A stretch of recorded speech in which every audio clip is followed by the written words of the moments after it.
A new database system is implemented, and a security policy requires the data be classified appropriately. A recent audit revealed that some data is classified incorrectly due to unclear responsibility for categorization. Which role should be assigned to ensure proper data classification? What role is responsible for properly classifying our data? Let's start right off the gates with A, custodian. Well, a custodian manages the day-to-day handling of the data but does not decide its classification. That is not a role of a custodian. B, a user. User accesses the data but is not involved in its classification. That's not what they do. That means our top answers on the board for today are C and D.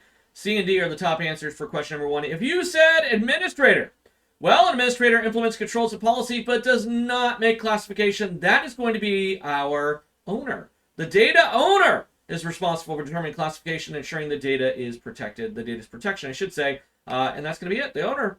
Question number 2, what type of authentication does this represent? We have a nice little authentication method, FIDO2. Device used is a YubiKey 5 NFC. NFC, do you remember what NFC stands for? That's all you need to know. And then authentication is successful. Let's jump right into it. Token-based. Token-based is a good answer. I really like this one. Biometric. I think we can agree that there's no biometrics going on here. Let's get rid of that one.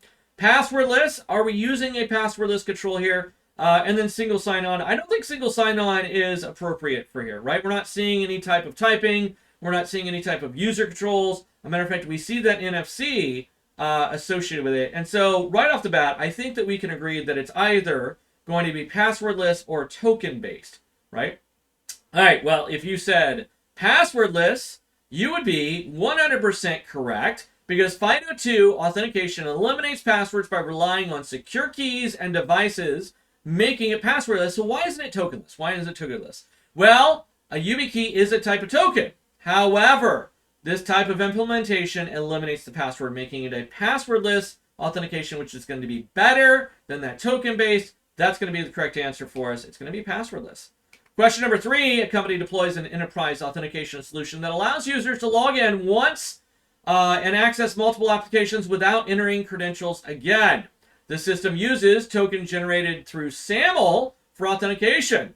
What type of authentication system is being used? We have Federation, MFA, Kerberos, and of course OAuth are going to be our top answers on the board. Let's get rid of MFA. I think MFA is an easy one to get rid of. Multi-factor authentication. We're not seeing any type of multi-factor authentication being used, especially with SAML. I feel like that's an easy one to get rid of.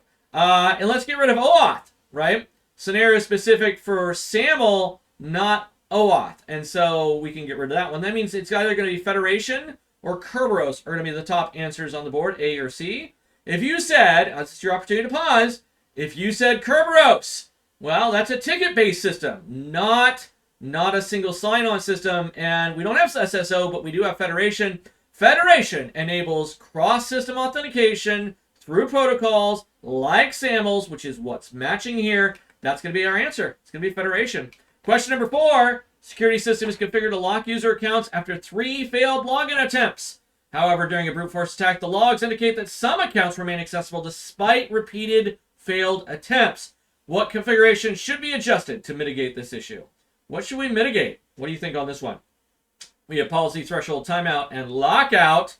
Well, I feel like the answer is almost there for you, but just in case, let's go through it. Let's go and start with policy. Refers to the overall guidelines, but it's not the specific configuration. That's going to be a policy. Policy is the written word, but it doesn't really do anything, right? We have to follow the policy, and so we get rid of that answer.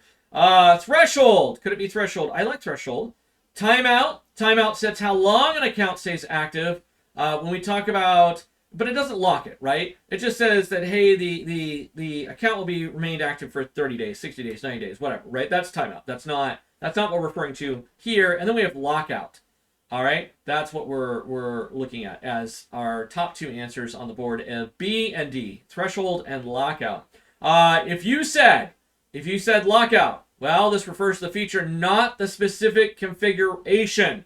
When we talk about specific configuration, we're talking about adjusting the lockout threshold, which ensures accounts are locked after a specific number of failed attempts. Threshold is going to be our answer. There it is. Last question. An organization relies on a primary database and backup for disaster recovery.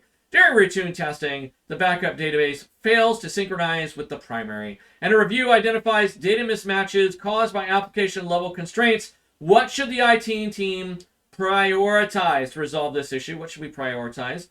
Let's start with A, reconfigure failover settings. Reconfigure failover settings. I don't think so. We can get rid of that one. Analyze the replication process for conflicts. That's a good answer. Let's keep B on the back end. C, switches to a different database system. Ooh, I like that answer too. Or D, increase the replication interval. I feel like when you read that one, top two answers on the board are going to be B and C. If you said switch to a different database system, you would be incorrect. In this case, look at the answer or question. An organization relies on the primary database and the backup for disaster recovery. So we have two databases. During routine testing, the backup database, that's the one that we utilize in case there's a problem, fails to synchronize with the primary. That's the problem. And reviews identify data mismatches, meaning that the data is not synchronized properly. We're not seeing a process that goes in place that's actually being followed. That means we need to analyze the replication process to avoid conflicts. That's what we're trying to do here. That's going to be our answer. B is correct. In this case, my name is Dr. K. As always, I appreciate that like, subscribe, and that comment. We'll see you next time.